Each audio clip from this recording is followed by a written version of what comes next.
All right, so for today's video, I thought I would go through the effort of actually, making a slideshow for the Champions League Quarterfinals. So the first one is Real Madrid and Man City. I think Real Madrid are going to win this. I made a video recently where I said that I thought that Man City looked pretty beatable this year, and that the only team that could really beat them is Real Madrid, and that's what they ended up facing. So these are just kind of like the projected lineups. Obviously, they haven't been announced yet. This is from Real Madrid's game against Girona. This is against Man City's game against Liverpool. I think this kind of like speaks to like what their lineup will basically kind of look like. I think that Bellingham is going to tear this defense apart. Like if you look at their defense, like I know Akanji has kind of like stepped up into like this like great player, but like is he really though? Is he really? I don't think so. Um, and I think this is just like the ascendancy of Real Madrid. They have Vinicius Jr. on the left, who's gonna, if they end up going with a 3-2-4-1, I think Pep is actually gonna go a little bit more conservative with like a 4-3-3. Even if Walker's able to take care of Vinicius Jr., which like he's one of the few backs who can, but Vinicius Jr. is like really difficult to take care of. Like I think that they're gonna torch this defense. I think they have way too many weapons. I think that Pep is going to try to control the possession time as he often does. I don't think Real Madrid particularly care about that. I think they're gonna say, great, take 70% of the ball. We got Vinicius Jr. and Rodrigo, two of the fastest forwards on planet Earth, and we also have Bellingham, who is just like a superstar this year. And then even like if you look at this, like they don't even have Modric on this. They're just the deepest, strongest, best team in football. So I think that they're gonna win. Now we have Arsenal. Oh, so yeah. So I think the first one's 2-1 Real. I think the second one is 2-2. I think they tie it up, but I don't think Holland is able to get the job done. Second game, I know this is kind of controversial. Like, I am a huge Harry Kane bear, or yeah, bear. Like, I believe in the curse of Harry Kane.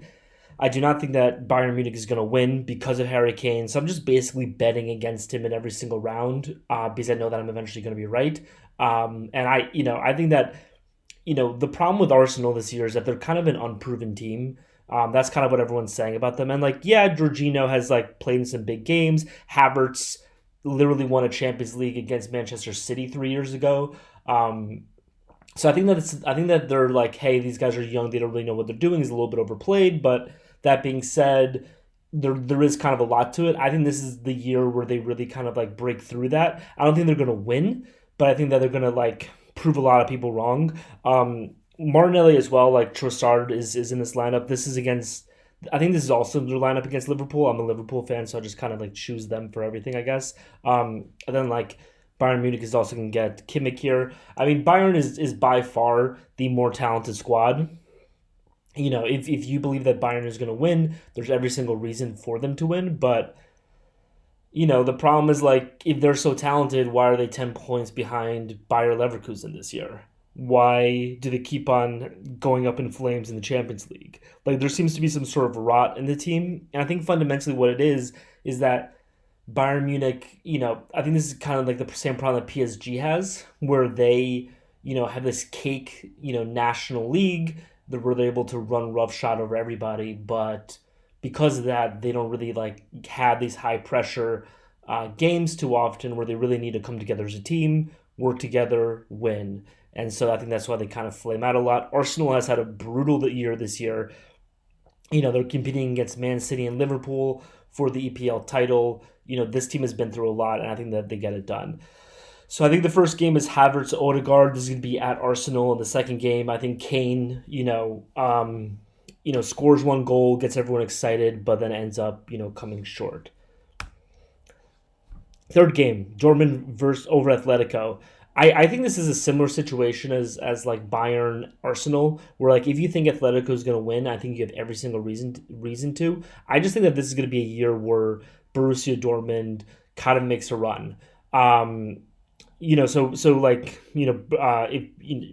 you follow soccer, obviously, Borussia Dortmund is basically like a farm team, right? What they do is they buy up a lot of young talent and they sell it to other teams, right? So like Erling Haaland, Jude Bellingham, Jadon Sancho, even though that didn't work out, Dembele, Pulisic, Lewandowski, and so basically like, the years where Dortmund does well is basically the years right before they're about to sell all their young players to other teams. The problem that they have this year is that they just sold all their young players to other teams, and they don't really have like that many great young players, right? But I think that the opposite side of that is that because they don't have this like young talent that's trying to like perform, like their team is a lot of like gritty, hard nosed playing football players, right? They have Hummels.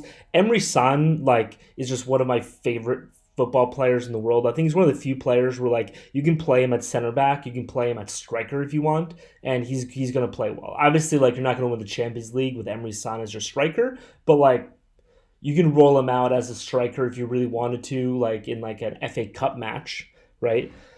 Sule, I think, is really great. Sabitzer just had like that failed stint at Bayern. Sancho just had a failed stint at Manchester United. So I think there's a lot of people who like legitimately kind of like got knocked around a little bit are coming back to Dortmund and are like, hey, let's like really show the world that we can really play well. And also Malin, I think he's going to be sold soon just because that's what happens with all Dortmund players, but he's a legitimately really fast counterattacking threat. On the other side with Atletico, they always play like really gritty games. Diego Simeone has his like great reputation as somebody who overperforms, but like yes, they overperform, but they also like kind of underperform in their overperforming, if that makes sense. Like they overperform, but they don't overperform as much as other people say that they will overperform, right? That being said, they have Griezmann, Molina, Koke, who's like, kind of like the best second tier defensive midfielder in the game. So it's like I think the first game I think Atletico win. It's going to be in Madrid. They have a really strong home field advantage. I think Griezmann, Sancho ties it up, and then Sorrente scores. But then I think they go back to Dortmund, and Dortmund just like pull out what people are going to call a magic trick. Now, Barcelona over PSG, like I call this game, I would have much rather have watched it 5 years ago. But, here we are. These are basically like the ruins of these two clubs that, used to be really good, but just don't really have that much going for them anymore. Um, Although with Barca, they at least have a lot of young talent. They have Pedri, they have Gavi, Yamal, who is in this lineup. Guyu, is that how you say his name? He's also so they have a lot of young players, but like they don't. Those young players haven't really matured yet to a point where Barcelona can like really make a run. So I think that what we're gonna have here is we're gonna have like just an offensive fire show between these two teams. I think the first game is 2-3 Barca. Lewandowski, Rafinha, Lewis scores again, and then I think Mbappe has a hat trick over the two games. Mbappe's on the way out. He doesn't really care that much, I don't think. Also, like I'm also a big Mbappe bear, so take all this with a grain of salt. But like they just don't really have that much here, and neither does Barcelona. They have like Gundogan, who's like kind of like scraps from Man City. He used to be really good, but like I'm not really sure he's really that great anymore. And I just think that they just score a lot of goals. So since I'm already here, I'm gonna make some semifinals predictions. So based upon the bracket, this is what the semifinals are gonna look like. You're gonna have Real Madrid versus Arsenal, and then you're gonna have Dortmund versus Barcelona. So the first game, Real Madrid over Arsenal, I think this is just going to turn into like a really gritty game. For some reason, like I think that Arsenal, Real Madrid loves gritty games, and I think Arsenal is going to be very happy to oblige them. I think the first game is gonna be at Real Madrid. I'm pretty sure. I think you have like a 1-1. Bellingham, Saka is gonna turn up. People are gonna like really talk about Saka. Then we're gonna go into the second game, and there's gonna be a lot of people like I'm probably gonna have this opinion at the time is gonna be like, oh wow, like Arsenal, can actually win this. But then we're just gonna come back to reality. Vinny's gonna put a winner away. Like even though like the national press talks a lot about Bellingham for good reason, I think Vinny's still like the heart and soul of this team. Carlo recently said that Vinny's the best player, and I think that when push comes to shove, Vinny's just gonna win. Um, Dortmund over Barca. Like as I said, like I think that Dortmund's gonna be the big dark horse of this tournament. I think that like we're gonna go into this game thinking like kind of believing that it's the Barcelona of old, but then we're gonna be reminded that like they aren't. They have a lot of like really old players, a lot of really young players, but they don't have a lot of like really middle players who can really like actually win games for you. And Dortmund I think is just a really disrespected team. Oh, I did this wrong. So I think it's 1-0 Barca, I think Pedri, and then I think it's 0-2 Dortmund, Malin and Sancho, right? Or, it could be 0-0 and then 1-2. I think that's also like a really big possibility.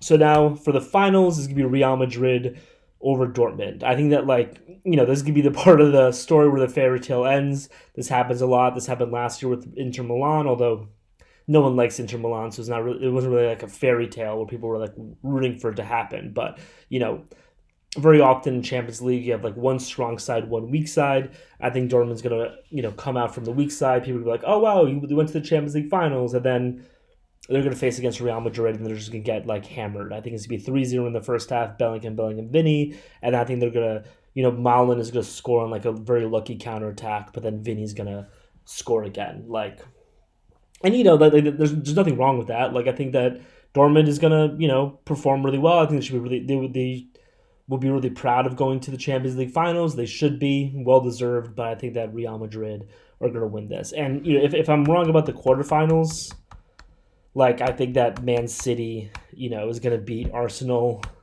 and then Man City is gonna win against any team on the other side of the bracket. So it's really Real Madrid number one, then Man City number two.